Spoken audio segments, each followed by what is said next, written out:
శ్రీని గారు ఎక్కడో ఆలోచనలో ఉన్నారు, కొత్త స్క్రిప్ట్ రాస్తున్నారా ఏంటి? లేదు, మీరు అడిగిన క్వశ్చన్కి ఏం ఆన్సర్ చెప్పాలని ఆలోచిస్తున్నాను.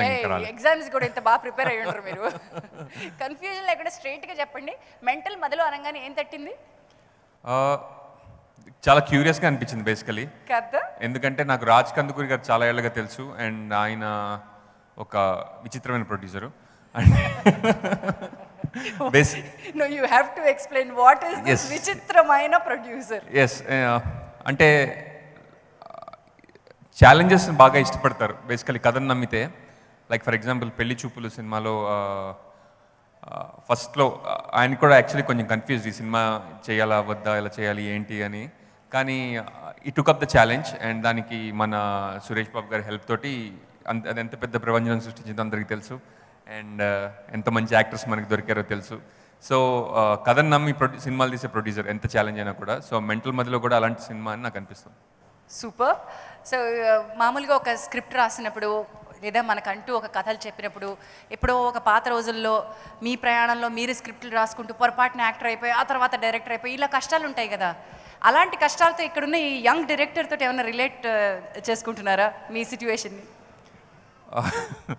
I got lucky అండి, with blessings of some people that are here, and lucky దాన్ని మనం కౌంట్ చేసుకోలేం. So if you believe in your talent and if you continue, if you focus on good work, things will fall in place and you will taste great success. And I have seen this film and చూసారా సినిమా? Yes. అసలు ఈ ధైర్యం ఏంటో నాకు అర్థం కావట్లేదండి. Cinema చూసేసిన వాళ్ళు ఇంతమంది ఉన్నారేంటి నాకు అర్థం కాదు. ఇక్కడికి వచ్చిన వాళ్ళలో సగం మంది సినిమా చూసారు. చెప్పాను కదా, రాజ్ కందుకూరి గారు కొంచెం విచిత్రమైన producer.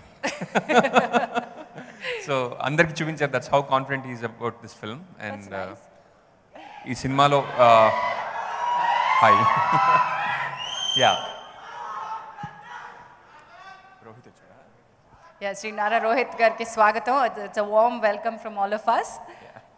So that's nice. So సినిమా చూసిన కాన్ఫిడెన్స్తో మాట్లాడుతున్నారు. We welcome this young director as well into film industry. మరి ఇప్పుడు మనం వచ్చిన థర్డ్ సాంగ్ లాంచ్ చేయాలండి. మూడవ పాట ఊహలే అనే పాటను లాంచ్ చేయాల్సిందిగా కోరుతున్నాను. Oh my favourite song. పాటలు కూడా వినేసారా? కాదు, నా ఫస్ట్ ఫిల్మ్ టైటిల్ తోటి మ్యాచ్ అయింది కదా. ఓ అలాగా, ఓకే, గుసగుసలు ఆడేయండి అయితే. Yeah.